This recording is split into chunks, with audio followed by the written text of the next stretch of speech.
Honorable Betty Namboze Bachireke ka eno jawunyedda ono mbaka wa Mukono Municipality wa National Unity Platform ayogedde ebigambo ebitatuukagana mu bantu be abe Mukono era abantu bamutute talinya ne bamutabukira ne bamugamba nti tabiddangamu era ujowulirira bino ng'ali mu kufeesa katugende Mukono tubifune Betty Namboze Bachireke gy'abadde awaanira Mathias Mpuuga Nsamba abantu ne bamusomesa essomo lyali Fati Rabidde. Ulira wakati mu lukiiko lw'ekibiina ki National Unity Platform e Mukono bakansala n'abakulembeze ku mitendera egy'enjawulo bawakanyizza ekiteeso ky'omubaka Betty Namboze Bachireke ekyokulekera okwogera ku nsonga za Kamishona Mathias Mpuuga ezaleetawo obutakkaanya wakati wa Mathias Mpuuga n'abakulembeze b'ekibiina kino mu ggwanga. Ensonga zino ziva ku nsimbi obukadde 500 ezaweebwa Kamishona Mathias Mpuuga ng'akasimo yali akyatula mu yafeesi yakulira oludda oluvuganya gavumenti. Era wano omukulembeze w'ekibiina kino Robert Kyagulanyi Ssentamu yamusaba yeetondera eggwanga olw'ekikolwa ekyo kye yayita ekyokulya enguzi we yakkiriza akasiimo kano wabula Mpuuga ne yeerema okukola ebyo ebyamusabibwa ekibiina nga n'ekyaddirira ekibiina kuwandiikira paalamenti nga kijja mu Mpuuga obwesige ku kifo ekyali kyakamuweebwa ekya kamishona wa paalamenti wabula Speaker wa paalamenti Nalongo Anita Among kye yagaana era n'asigala ng'akyaweereza mu ofiisi eno kakati olwaleero mbaka wa Mukono Betty Namboze Bachireke njamuwuliriza ebigambo Namboze bye yayogera ngenda balaga ba politicians kubanze ba politicians mbalaba nga bali mu kuzanyira ku Bannayuganda ng'abaana bafudde abaana bali mu makomera basanya balaajana naye ng'abamu omupiira bagukubisa amagulu aga 2 wuliriza njamuwuliriza ebigambo bino era muwulire wulira asiste mu lukiiko lw'ekibiina Mukono n'asaba bannakibiina okulekeraawo okwogera ku nsonga eno era bagirekera omukulembeze waabwe Robert Kyagulanyi Ssentamu bakkanye ne mukulu munne.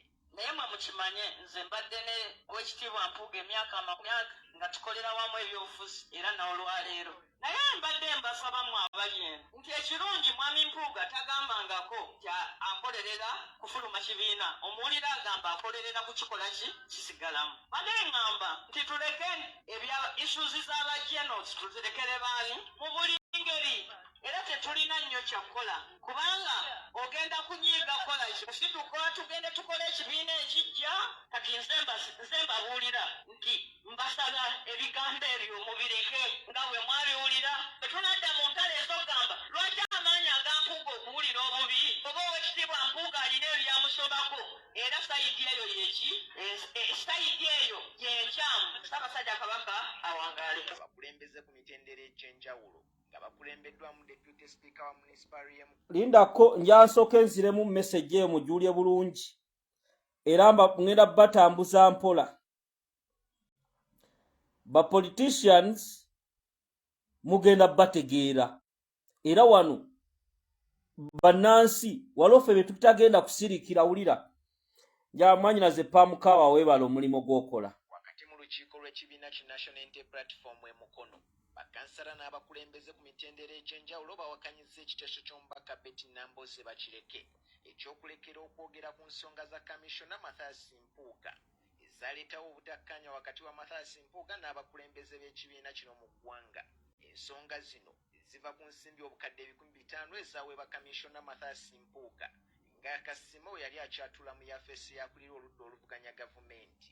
Era wano omukulembeze w'ekibiina kino Robert Kyagulanyi Ssentamu yamusaba yeetondera eggwanga olw'ekikolwa ekyo kye yayita ekyokulya enguzi we yakkiriza akasiimo kano wabula Mpuuga ne yeerema okukola ebyo ebyamusabibwa ekibiina nga n'ekyaddirira ekibiina kuwandiikira paalamenti nga kijja mu Mpuuga obwesige ku kifo ekyali kyakamuweebwa ekya kamishona wa paalamenti wabula Speaker wa paalamenti Nalongo Anita Among kye yagaana era n'asigala ng'akyaweereza mu ofiisi eno kakati olwaleero mbaka wa Mukono Betty Namboze Bachireke asinzidde mu lukiiko lw'ekibiina e Mukono n'asaba bannakibiina okulekeraawo okwogera ku nsonga eno era bagirekera omukulembeze waabwe Robert Kyagulanyi Ssentamu bakkanye ne mukulu munne.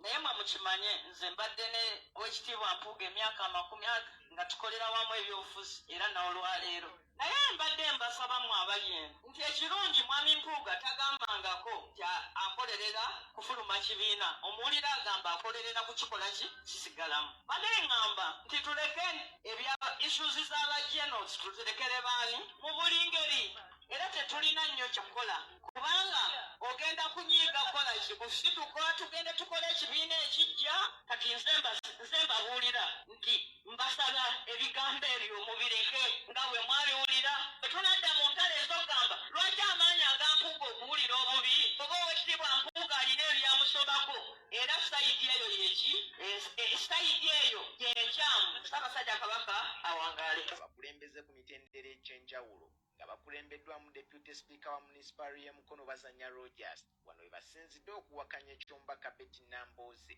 ne bategeeza nga batasobola kulekera ku kyogerako okutuusa nga Mathias Mpuuga ateekesezza mu nkola ebyo ebyamusabibwa abakulu mu kibiina.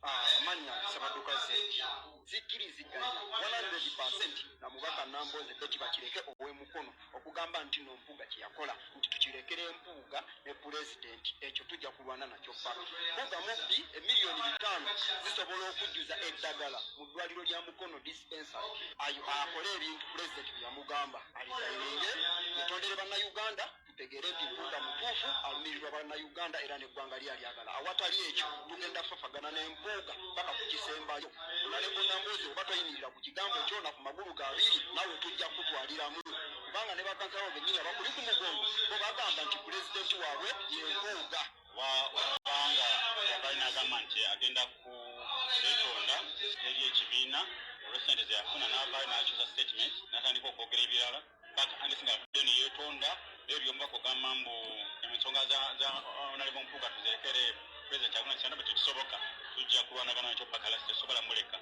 nino omukuwa paka lasiti unless ng'aze ne yeetonda ensobi gye yakola awo tujja kuba tumuleka Bazanya Rogers the principal Mukono municipality ekyanno Mpuuga kuvaayo ate n'atandika kukuba kibiina ye waba yagondera ekibiina najja najo yininga ekibiina kirina amateeka gaakyo yalina agendera mu mateeka gaakyo ye mwennyini yaliwo yagamba yaliwo nga tutandika ekibiina amateeka ge twabaga teri kulyanguzi kati gye kimulize enguzi weŋŋamba nti mubimba mukyamu kano yemu waliwo abakulembeze be balumiriza okukolagana n'abamu kwabo mu bibiina ebirala okuli ekya NRM ne DP nga babalumiriza okugenda mu bitundu byabwe ne baboogerera amafuukuule era wano wabaddewo okuwanyisiganya ebigambo wakati wa Mali Wilson yavuganya ku kifo ky'omubaka wa paalamenti Mukono ey'Amasere.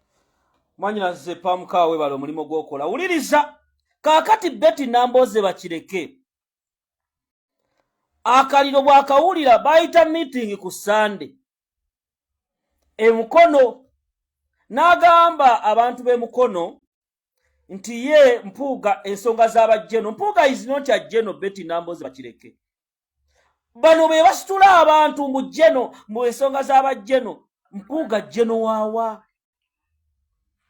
Mpuuga jeno waawa oba mutadde kulanka ya presidenti kino kye najja nembagamba bano abantu basuubi bakola endagaano bo bano abantu basuubi batuuka ne bagaa tulina okusensera NUP era bwe balabye nga kibalya bo bennyini abasuubi ne batuula ne bagamba kati tusale ebigere kubanga essaawa zino tebalina bwe bayinza kutandika kibiina kya byabufuzi ne kikwatayo tebalina abantu babadde babagobye era strategy gye balina abasuubi bassegona abo kudda kulwanira munda nga bazimba kuba bagenza okulaba ng'ekintu kyabwe tukikubye nga kikyali mu initial stage omuntu atalina bwongo mu scenario ebaddewo yayinza butasengejja era mbagamba ku bigambo abakulu abo be boogera mbu beezimba bakola ki wuliriza Nambooze katukambalage Nambooze bw'amala okwogera ebigambo ebyo mwannyinaze n'ategeera kimukubye kigenda kutambula n'ayita ab'amawulire abo temubitambuza byenjogedde mu lukiiko n'akola ne ka vidiyo wuliriza ng'agamba bamusazeeko ebigambo babigasse bugassi. N'ebigambo bye mba puleyingidde si bigatte yabyogedde. Kati ng'amutunuulira abantu be tuyina. Bino abaana b'abantu bafiiriddemu. Abaana b'abantu bali mu makomera. Abantu bali mu kusimbiramu ziikalina. Abantu bali mu kweyagala. Bino bwe tuvaayo okubyogerako bamiransanafu tubeera babi. Bwe twogera ku nsonga esimu bamiransanafu baleeta okusosola. Tebatya bakulembeze. Naye kati ku biri byayogedde wuliriza bwe yabyewakanye wulira. Abooluganda mbeebazizza mwebali emirimu nkulikeyo mu lukiiko lwa NUP. Nsaba okubategeeza nti omukulu bazanye ne ttiimu ye nga bali wamu ne ttiimu yaabwe ey'abannamawulire eyateekebwawo munnaffe RDC bagenze ne batuula ne bakwata sipiiki yange ne batandika ossalamu amaloboozi nga bagenda bagattagatta ebigambo ne bagattamu ebigambo ebyabwe ebyo bitabadde na mu lukiiko bye tutannayogera nako. Olwangamba volume lindako kankaddemu njamuwuliriza abantu bano kuba kati babazannyira ku bwongo nfe olumu ebimu bitutama n'otutama n'owulira nga bikutamye n'ogamba n'ebino sitole kimwana bino kiki ekigenda maaso ono mubbi ono yogedde kino. Muwuliriza lindako wulira. Abooluganda mbeebazizza mwebala emirimu nkulikeyo mu lukiiko lwa NUP. Nsaba okubategeeza nti omukulu bazanye ne ttiimu ye nga bali wamu ne ttiimu yaabwe ey'abannamawulire eyateekebwawo munnaffe RDC bagenze ne batuula ne bakwata sipiiki yange ne batandika ossalamu amaloboozi nga bagenda bagattagatta ebigambo ne bagattamu ebigambo ebyabwe ebyo bitabadde na mu lukiiko bye tutannayogera nako. Ne bagenda nga bajjamu byenjogedde ne bagamba nti mu lukiiko tululwaniddemu nga bakansala bampakanya kubanga nze nzize mu lukiiko ne mbagamba nti Mpuuga ye mutuufu nti nera mumuveeko. Mwena ababadde mu lukiiko omwo mumanyi byenjogedde n'omutima gwenjogereddemu n'okubanyonyola kwe mbanyonyodde na biki byenjogedde mu butuufu bwabyo ne ku nsonga eyo ludda ki gwe mbadde mukimanyi bulungi. Naye bwe tubanga buli we tunaatuulanga mu nkiiko z'ekibiina ng'abantu abamu bajjamu nga bajjamu bya kututabula mu kifo ky'ekibiina ekyogenda mu maaso baba ekigendererwa kya kulemesa kibiina wano e Mukono. N'olwekyo omulundi guno ndirwedde okwerwanako. Buli kintu kibaako entandikwa n'enkomerero. Tugumiikiriza nnyo enkola y'abazannya. Ne tumugumiikiriza mu buyaaye bwe, mu bufere bwe, mu bubbi bwe. Bulidde. Ne tumugumiikiriza mu bukumpanya bwaliko ne mu kukolera NRM bwe yateekawo ffe ne tusirika ne twefuula abasiru. Naye omulundi guno mu lutalo njagala mululangirire nga muli ready nti tugenda lulwana paka. Kubanga wabaawo entandikwa n'enkomerero ku buli kintu. Tubagumiikiriza tukooye bannaffe. Ekirungi leero kati kino kibadde mu lujjudde buli omu akirabye tewaliwo gwe bagenda kugamba nti banyumiza. Mwami bazannya. Ekirungi kino kibadde mu lujjudde. Tolina gw'ogenda kukirimba ne recordings weeziri. Aga amaloboozi gammwe ge musaze nga muli ne ba Franklin Mugerwa. Mutya mu lukiiko ne mukwata ebigambo by'omuntu ne mugenda nga mubisalamu kyasooseza ne mukisembyayo kyasembezaayo ne mukisooka ne mugatirira. Muteeke tuli ku kuwandiisa abantu. Tuli ku kutwala kibiina mu maaso mwe muzze mu lukiiko lw'ekibiina muggyemu endooliito. Mwefuula nnyo nti nno mwe mulumirirwa naye ng'ekigendererwa kyammwe kutabangula. Olwaleero mu lutandika olutalo mwe mulutinkudde. Kati wuliriza Honorable Owekitiibwa Betty Nambooze njamuwulirize ka vidiyo kano agamba ebigambo babisazeemu babigasse ye tannabibyogerako. njagala owulirize bulungi olumala ombuulire lindako ojja kudda akyali mu bize uliriza sooka owulirize ebigambo bino olaba wakati mu lukiiko lw'ekibiina ki National Unity Platform e Mukono bakansala n'abakulembeze ku mitendera egy'enjawulo bawakanyizza ekiteeso ky'omubaka Betty Nambooze Bakireke ekyokulekera okwogera ku nsonga za kamishona Mathias Mpuuga ezaleetawo obutakkaanya wakati wa Mathias Mpuuga n'abakulembeze b'ekibiina kino mu ggwanga. Ensonga zino ziva ku nsimbi obukadde 500 ezaweebwa kamishona Mathias Mpuuga ng'akasimo yali akyatula mu yafeesi yakulira oludda oluvuganya gavumenti. Era wano omukulembeze w'ekibiina kino Robert Kyagulanyi Ssentamu yamusaba yeetondera eggwanga olw'ekikolwa ekyo kye yayita ekyokulya enguzi we yakkiriza akasiimo kano, wabula Mpuuga ne yeerema okukola ebyo ebyamusabibwa ekibiina nga n'ekyaddirira ekibiina kuwandiikira paalamenti nga kijja mu Mpuuga obwesige ku kifo ekyali kyakamuweebwa ekya kamishona wa paalamenti. Wabula Sipiika wa paalamenti Nalongo Anita Among kye yagaana era n'asigala ng'akyaweereza mu ofiisi eno. Kakati olwaleero omubaka wa Mukono Betty Nambooze Bakireke asinzidde mu lukiiko lw'ekibiina e Mukono n'asaba bannakibiina okulekeraawo okwogera ku nsonga eno nti era bagirekera omukulembeze waabwe Robert Kyagulanyi Ssentamu bakkaanye ne mukulu munne. naye mwe mukimanye nze mbadde ne Oweekitiibwa Mpuuga emyaka 40 nga tukolera wamu ebyobufuzi era n'olwaleero. Naye mbadde mbasaba mu abali eno nti ekirungi mwami Mpuuga tagambangako kya akolerera kufuluma kibiina, omuwulira agamba akolerera kukikola kisigalamu. Bane ngamba nti tuleke ebya isuzi z'abajenos tuzirekere baani mu buli ngeri, era tetulina nnyo kyakukola kubanga ogenda kunyiiga kola kibusituka tugende tukole ekibiina ekijja. Kati nze mbabuulira nti mbasaba ebigambo ebyo mubireke nga bwe mwabiwulira. Tunadda mu ntale ez'ogamba lwaki amaanyi agampuuga okuwulira obubi oba Oweekitiibwa Mpuuga alina ebyamusobako era sayidi eyo yeki sayidi eyo yenkyamu. Ssaabasajja Kabaka awangaale. Abakulembeze ku mitendera kati wuliriza nze Julius Katongole mu Miransanafu omanyi bino ngenda byogera nga nze mmaze ebbanga ddene nga ngoberera politics nga ngoberera ebyobufuzi. Akabinja Kasuubi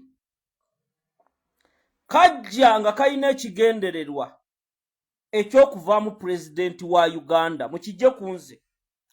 Akabinja Kasuubi kajja nga kalina ekigendererwa ekyokuvaamu pulezidenti wa Uganda. Nze Katongole natuulako mu mmotoka nga mulimu Muwanga Kivumbi mubijja ku nze. Nze Katongole Julius mu Miransanafu natuulako mu mmotoka nga Muwanga Kivumbi akyavuga taxi. Obudde obwo bwali bwatogikwatako naye nga waliyo n'akalulu kaawa k'ebugiri. Bino mubijja ku nze nga waliyo akalulu k'ebugiri. Muhammad Muwanga Kivumbi ne tutula mu mmotoka. Laale yali egenda kubibwa kira. Obudde obwo nga ntandika ndi awo mu UID na ndi ku university ebigenda mu maaso nga honorable nsaba kuntwalako. Naye nga takimanyi ndi mugoberezi wa Bobi Wine president waffe. Mu mmotoka eyo nalimu n'ekyuma kya Yesu. Kyuma kya Yesu ajja kunjulira. Ne ntuula mu mmotoka. Kaakati Bobby yali obudde obwo nga mubaka w'ekyaddondo East. Kyagulanyi Robert Center president waffe. Ng'agenze ebugiri okunoonya akalulu. Muwanga Kivumbi n'akola statement mu mmotoka n'agamba nti oba oyo omuyaaya alooza bino byeyazzeemu byalimu anaatusobola kati laba yagenze eri omanyi babiki n'anafuya pulezidenti waffe aga Katonda mu ggulu ndi musajja mukatuliki okwebaka ne mange Getuda Namwebe Muwanga Kivumbi yabyogera n'anafuya pulezidenti n'amuteeka wali nti bano abantu Nambooze olwamala okwogera bino ebigambo ebya Mpuuga ng'amaze obyogerera eri enkeera n'akola ka audio n'abanga tekakoze n'ajja ng'awenyera n'anoonya bwalaba bwafuna ekifaananyi kya pulezidenti Kyagulanyi. Abantu abasirise kuba bo bano bannabyanfuzi akakodyo ke bakola tikyalumbuye mukama wange nkutumiddeko. Akakodyo ke bakola abantu kasita bateeka ku nninga ne babagamba naye nga wano byogera tetubitegeera ng'ajja anoonya ekifaananyi. Bw'anoonya ekifaananyi tusirika busirisi. Bo ke kakodyo ke bakolera mu kufuna ebifaananyi bya pulezidenti. Naye nga kkiriza obagaana obutambi obumu gye buli ne bw'aba oyo Muhammad Muwanga Kivumbi. Kubanga Muwanga Kivumbi bo banoonya bifo. Banoonya bifo kwekuumira mu paalamenti. Obabuuza mu paalamenti Anita Among ali mu kubba nsimbi za miwa musolo kikye mwogedde amaaso ŋŋaazi. Muwanga Kivumbi yakulira Buganda Caucus. Naye mbuuliraayo kyayogedde ku nsonga za Ssaabasajja Kabaka. Kiki Abaganda babbibwa ku ttaka basirise. Wano yajja n'agamba nze pate yanyongerako kati nze yeewanguza. Baganda bange abaana abamu bali mu ntaana tebagenda kudda. Gyali mikwano gyaffe. Muwanga Kivumbi abo basima bannambooze tebaalaba kulita Nabukenya. Baali tebannajja mbabulyanga historiko. Eyali atuddeko ku booda ne Rita Nabukenya. Rita yali ajjana mu kkooti yange eya OTT kwe baatusibira nze President Kyagulanyi, Chairman Nyanzi, Selector Devi, Edi Mutwe. Kabanga aline mulinnya. Abakulu abasinga babuuza ebyobugagga byabwe gye babijje tebasobola kubyogera. Nabagamba abo abasuubi tebasobola kwawukana.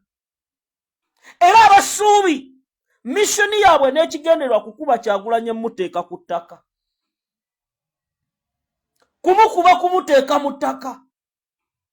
Era bano abasajja nze nnyimirirawo oba ensi enkyawa nja kubabuulira amazima. Kubanga bo delaying tactic ey'okututeeka mu butalotalo bwabwe abantu nga babateekamu ebibooziboozi nene. Kuba kati Betty Nambooze ebigambo bye yayogera ate n'abyewakana mu ssaawa 2. Mama Nambooze ensonga ya mpuga nga yakafuluma wagenda ku NBS barometer ng'olinga gwe batadde empeta mu kamwa nga Waiswa yayogera nga gwoli eyo oyita bbali. Era akantu ke bali mu kuzannya ke babala baagala kifo kya Buganda ekyo mukijje ku nze. Ebigere babijjako bagezi.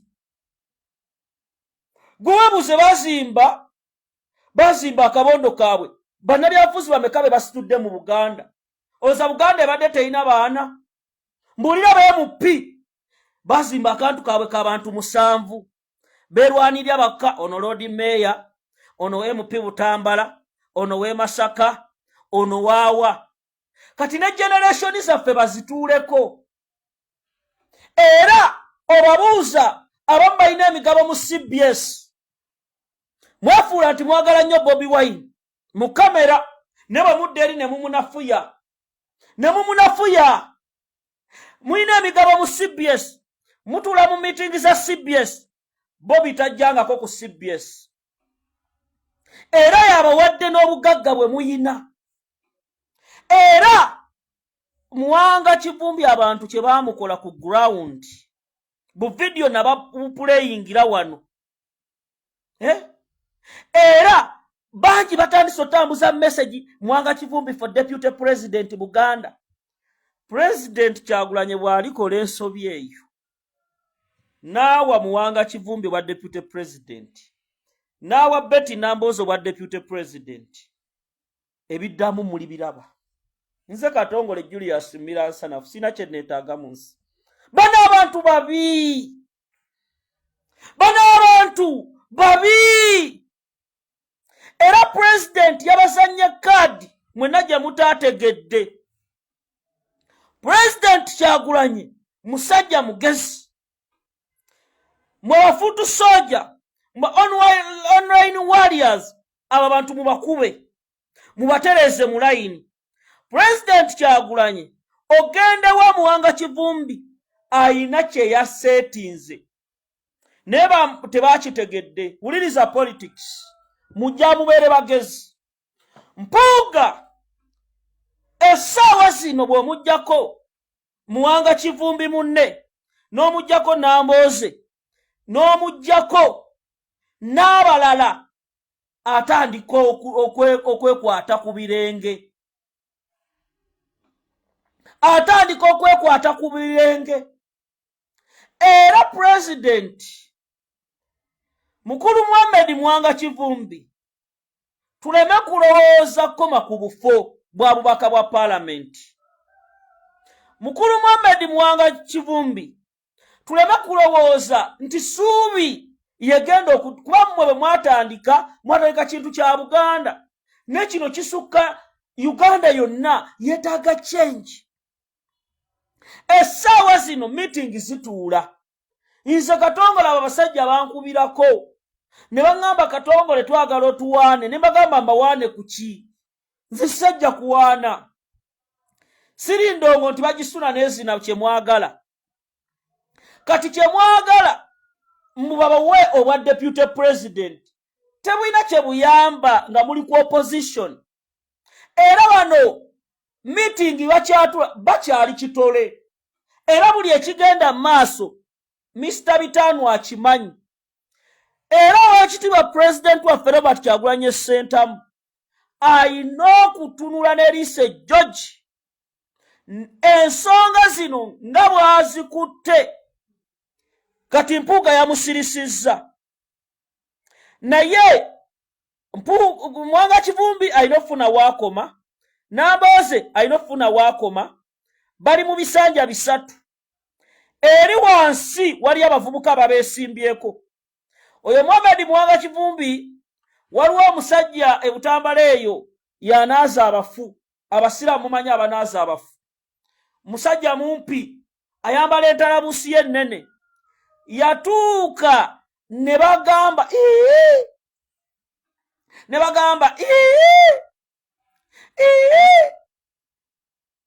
nga Mubaka Muwanga atuuse enduulu n'etavuga.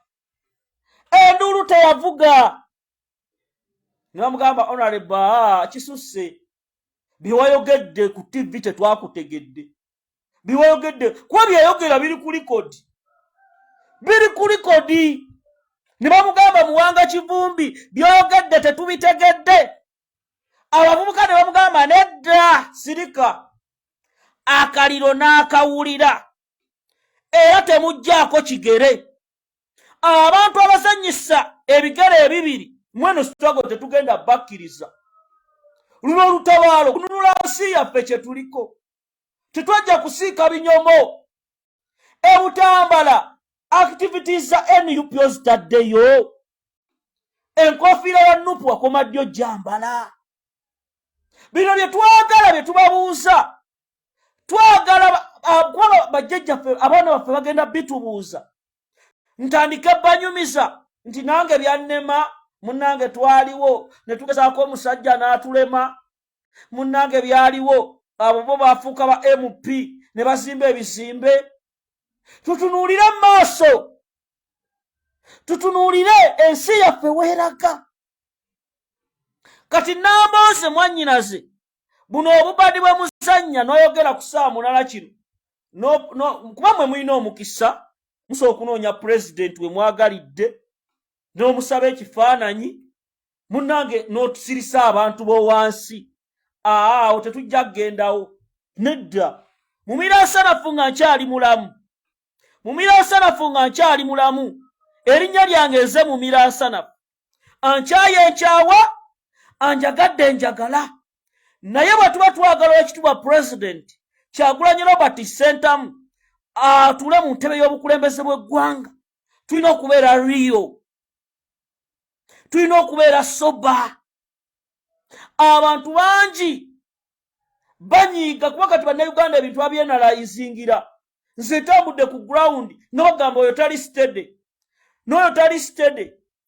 Kati twagala essaawa zino mwe mwenna ababaka ba paalamenti abagamba nti mukomyewo muli ku mulamwa tubatunuulidde n'amaaso mangi. Muwanga Kivumbi bino bimemorandamu bammwe ebya ssuubi mubiteeke mu ttooyi. Bimemorandamu byammwe ebya ssuubi mubiteeke mu ttooyi. Gwe minisita oba Public Accounts Committee sente zibula mu paalamenti. Banita Amongi babbye eggwanga. Sseggona asirise. Munizo Auditor General talina kye yali ayogedde ku Anita Amongi. Anita Amongi mumukwatira mu mabeere ne mumwaniriza. Eggwanga lyaffe nsi kati olwaleero kuwandiisa n'ekikwewuunyisa nti abantu batuuse gye bawandiikibwa babagambye basigale ewaka. Bannayuganda enjala ebaluma bafunoonya mmere ya leero batuuse ng'abawandiisa tebabawadde ssente. Abalina okuwandiikisa bannayuganda nga tebalina kyakulya. Ng'ebyuma tabuleets nfu. Tabuleets ezirina okuwandiika nga nfu. Naye omanyi ssente ezaafulumye. Wali mu paalamenti kwegadanga. Paalamenti ey'omulundi guno gye twalirowoozezza nti erina ababaka baffe aba National Unity Platform. Ssenyonyi asobola okuteeka Anita Amongi Kazito. Abalala ne batukwata emikono ne bagira bati. Ne batayimirira. Yadde okuwagira Ssenyonyi. Bino bwe tubyogerako bannange twajja kujjako Museveni. Twajja kununula nsi yaffe. Abasajja balidde ssente muwoko tuwaaka. Babadde mu paalamenti bakola ziddiiru. Abaakola akakodyo kasabajja ku CBS ne boogera engero. Ku balometa kasitaatuula n'ayogera n'akocca ng'okujjako Museveni kiwedde. Abamu mwabalaba mu kkooti y'eggulu. President Kyagulanyi ye yazzaayo ssente ne babalaga nga tebazzaayo ssente eza togikwatako nga ssente baazirya. Bajja mu nkuubo za paalamenti bakutta obusente ne beekubisa ebifaananyi ne badda eri. Oyo political bulingi alina okukoma. NUP bwe kibanga twagala okununula eggwanga lino Uganda. NUP bwe kibanga tujjukira omusaayi gw'abaana abaayiika. Oyo Tebandeke takyayinza kujja kuliraana pulezidenti. Muba munafuyiza omukulembeze waffe. Muba munafuyiza omukulembeze waffe. Tebandeke bye yayogera mu byerabidde. Bannange mutumalamu amaanyi. Ebimu n'ogamba sijja nakola birayivu kwogera. Kubanga omuntu ali wansi Tebandeke kyakozesa ng'agamba olaba kalenda yafulumizza dda nze ndi kumpi n'omukulu. Nze ndi kumpi n'omukulu. Kibonerezo ki kye tuwa abantu abanyomodde pulezidenti? Kyagulanyi taddibwamu. Kyagulanyi twali twamuteeka mu lanka nga pulezidenti waffe ne kati bino bitebandeke. Kikulaga eri kyogera by'enyalemu. Kikuba ekibiina. Mu bannange pulezidenti musonyiwe. Omanyi musajja woono bikiri. Tetunoonya bangi abasobola ovaayo ne batukulembera bbaale. Ono Tebandeke bye yayogera. Oyo laba. Oyo.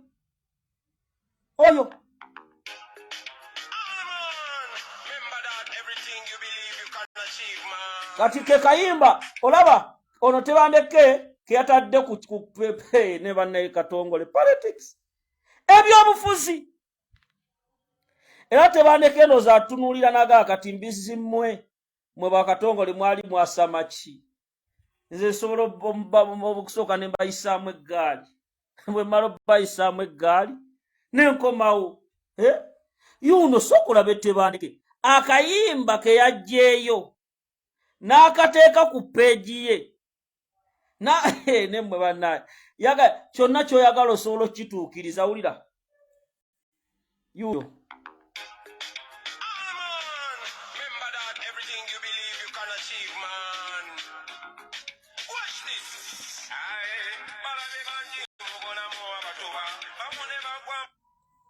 Naye omukulembeze alina ensonga lwaki abasajja abo yamuwuliriza ebigambo bya Waiswa ne Tebandeke alinga Waiswa kye yayogedde.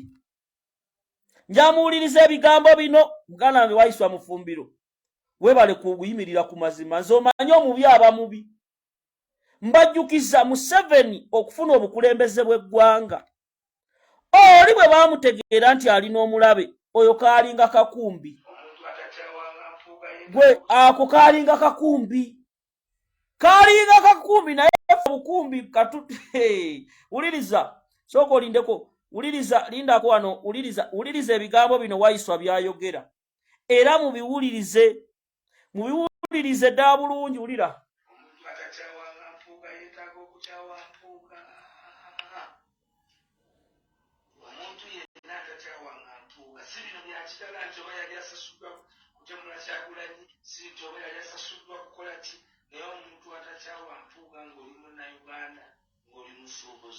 oli mwana wa somero oli muzadde oli munnansi obonaabona diferensi simanyi biki nga tokyawanga nfuuga olina okuba nekikyamu lwaki Waiswa twanze namusonyiwa ku byakato naye enfuuga buli gwoyongera okumanya byakoze ensi eno mu palamenti yawo naye bwekakuyimuula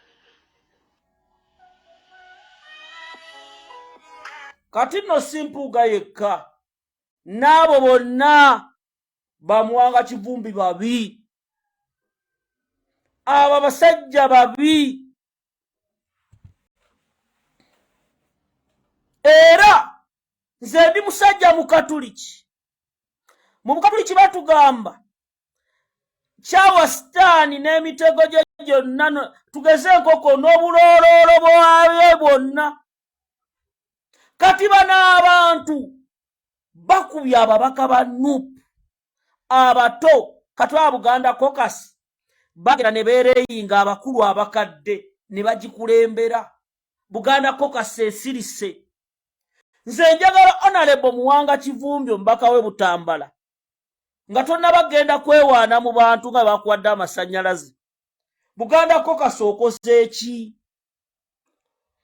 Buganda Caucus nyini Ssaabasajja Kabaka wa Buganda n'abeera mu mbeera ze mulimu ne musirika mbwebyo Kasujjulubinga yabyogerako Buganda Caucus Abaganda ne babeera mu makomera abavubuka abato ne babula emyaka 5 ba John Bosco Kibalama temukwatangako yadde tempike y'ebijanjalo sente muziina mukyalire famire zo Buganda Caucus abasuubuzi kye bakoze kiri wano mu Buganda abasuubuzi ne bayimirira ku magulu gaabwe abiri ne beŋŋanga Museveni maaso mwe kye mutasobola yadde kweŋŋanga Anita Bongi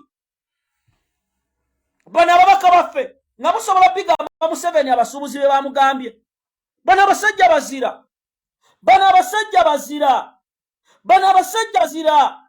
era njagala kunoonya abasajja bajje beesimbe ku Muwanga Kivumbi bajje beesimbe kuba abamu bino ebintu tuli mu katemba ffe bakatongole twali badde tuli mu kukola naye okwera ku macano ga ensi yange n'okwata omuzindaalo abantu nga bano ababamalamu amaanyi be batebandeke ababamalamu amaanyi be Muwanga Kivumbi bampuuga nogamba kaŋŋende ne bakubuuza by'otamanyiiko gwe n'oluusi wasuze enjala ne bagamba akubuuza twawulira gundi yagira zino nga tobimanyi kati njala owulirize Museveni olaba atuuka okwogera emyaka gy'alina n'amanya nti n'okufa gyekuli ani abadde akyakikoze okugyako ekitiibwa Kyagulanyi Robert Ssentamu okuteeka Museveni ku nninga wulira abasuubuzi bye bayogedde ne bannabyabufuzi tebabafuddeeko bannabyabufuzi ojja kusanga Dr. Besigye ayogera birala bino bye bisuula gavumenti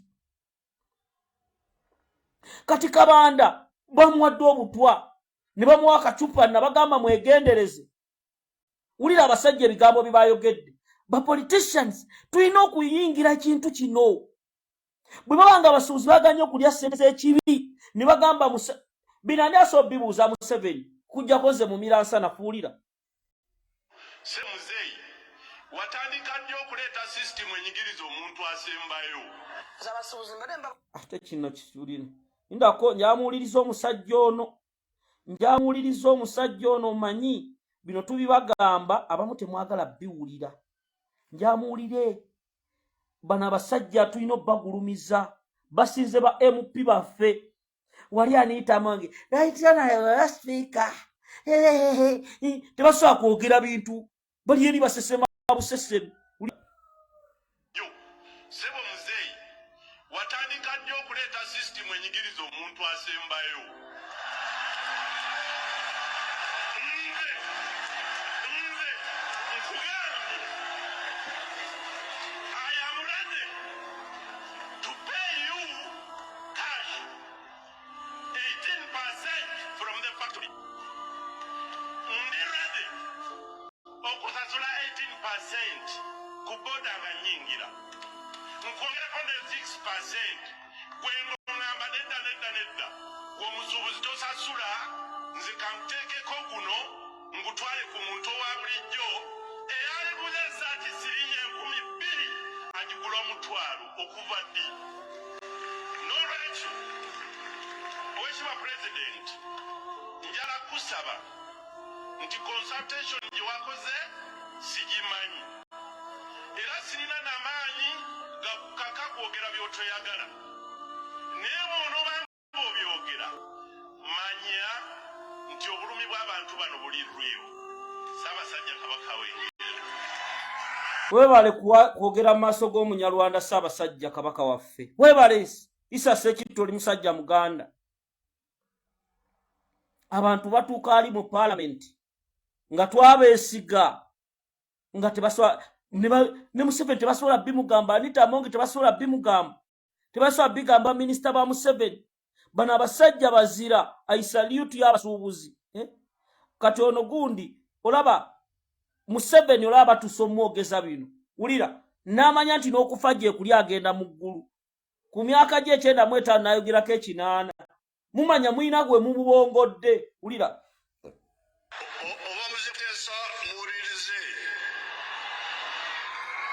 wulira okuŋoola njamuulira abasuubuzi kino ekintu bye bisuula gavumenti economy kati balangiridde okwekalakaasa bagenda kuddamu kuggala maduuka n'alirabye ba politicians nga you are united on this issue okuyimirira n'abasuubuzi gwe munnayuganda tatanategeera kino ali ekyannamukaaka omusuubuzi kasita bamuseera naawe ekintu ogenda kifuna ku bbeeyi tulina okubawagira these are the methods zezimu forms ezisuula gavumenti wulira oba muze kuteesa muwulirize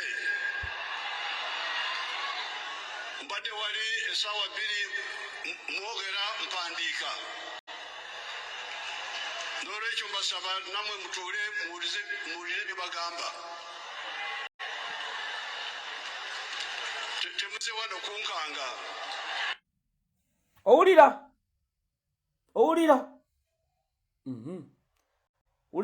uliriza na kano wulira kati twewuunya esebo ono bamuwadde obutwa lindako owulire omanyi bagamba mubeere sobo gwe bakuwadde obutwa eyabukuwadde bamuyita Kisanja obutwa buno lwaki wayogera message nga muli mu State House ono Kisanja n'oboogerako ne ttiimu ne banoonyereza baani abakikufugamu omuliro Kabanda bakitegeera nti wali ogenda kukola mbaga ne bakuweereza Irale Kisanja ajja kumatize bagambe musisinkane Yoweri Kaguta Museveni akuwa ensimbi obukadde 4 okulabanga ensonga y'abasuubuzi esirika Kabanda n'ogaana Kabanda ne bakunoonyereza nga bagamba owayina emisango gya Nabukeera nga banoonya engeri gye bakufunamu ne kigaana Kabanda Kisanja ne batuba ne bagamba ono omusajja bano teyasoma ne bakutegako program emu ku NTV ku macha ey'Oluzungu era gwayogera mu Luganda ne bagamba ono tujja mufuna naye weegendereze vice wo Munange obutabeera soba ani akuwadde ekyokulya okinywereddewa ensonga ze wayogeraawo zaali z'amagezi Kabanda John ne Nabbanja n'omukuba okumubuliza mu ttaka ne bagamba tuyina okumuwa obutwa ayina okuvaawo bwe baawa Kyanjo bwe baakuwadde nkiddamu mu myezi 5 bw'onaaba okyasobola okwogera olimbuulira bwe baawa Kyanjo bubuno wuliriza yuno ng'ayogera yagenza okirowooza ng'obudde bugenze raba kati twewuunya esebo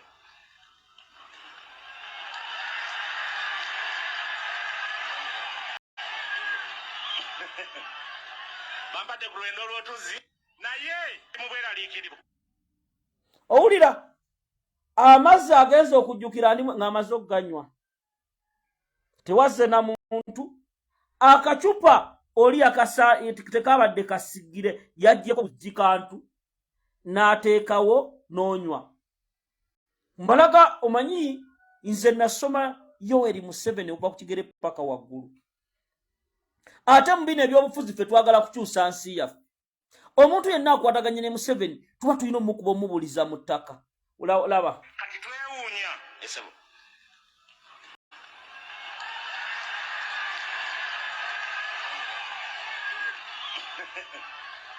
bampadde ku lwendo olw'otuzi naye mubweraliikirivu ali mu bweraliikirivu kati njawulira ebigambo Kabanda bye yayogedde era Museveni amaze ekitegeeza okumubilizinga omusuubuzi n'aggalawo edduuka n'omumatiza bangi mwategeka economic shutdown ne bagaana kati essaawa zino singa ebipande bitambula kuba abasuubuzi bazuukuse abasuubuzi bategedde ab'economic shutdown singa kati bitambula mulemezeemu temujjaako kigere tulina okusuula omuyeekera kubanga kyatupulaningira kinene kibatupulaningira kinene tibabalimba nti omwana w'omunyarwanda ali baagala bantu mmwe kibagamba nga nkyali mulamu tibabalimba nti bano abasajja balina kye batwagaliza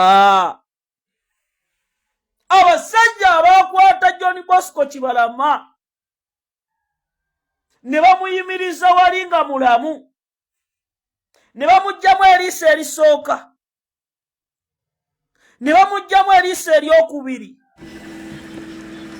nga byebyo ebya Madam Teacher Betty Namboze Bakireke n'Empuuga Damapuuga ng'awolereza naye abantu be bakansala n'abalonzi ne bamutabukira ne bamugamba ffe tuyinza kuleka Mpuuga omubbi eyakola ebikontana n'ekibiina kyaffe tulina kusigala ku nnono ya kibiina n'olwekyo Mathias bwe yava ku nnono y'ekibiina ffe tukyalina budde naye tetukyalina budde na Mathias Mpuuga yatulina kwogera mazima abantu bamanye nti nno oyo mubbi n'olwekyo gwe bayagala kwongera okukitiza naye kitiza naye naawe tugenda tujja tetwagala abantu bannanfuusi batali ku mulamu wa kujja kujja Museveni abantu bano abaluddewo mu bifo balina kakulu kaabwe tebalowooza nti bo bajja kubeera wano bebeerera nga batuzanya 1-2-1-2 nga batuzanya dribble bwetyo nga batuzanya nga bo bweyongera bwebafuga bafune ensi bebagaggawala nga bannayuganda mwongera kwavuwala